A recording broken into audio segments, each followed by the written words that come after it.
سبحانك لا علم لنا إلا ما علمتنا إنك أنت العليم الحكيم. السلام علیکم ورحمت الله وبرکاته. د الله رب ذوالجلال نه امید دی چې تاسو ټول به خیر او عافیت سره یې.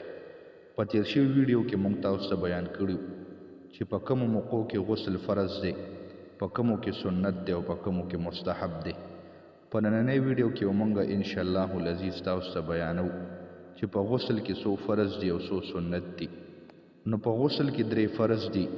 لومبنۍ غرغړې کول، دویم په پوزه کې اوبه اچول، او دریم په پوره جسم باندې یو پیره اوبه بایول چې د یو ویښته برابر ځای اوچ پاتې نشي.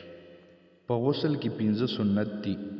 لومبنۍ دواړه لاسونه تر ګیټو پورې یعنی مړوندونو پورې وینځل، دویم استنجا کول او چې په کم ځای باندې نجاست لګېدلی وي هغه وینځل، دریم د ناپاکۍ لرې کولو نیت، او څلورم د غسل نه مخکې وضو کول، او پنځم په پوره جسم باندې 3 پیرې اوبه بایول.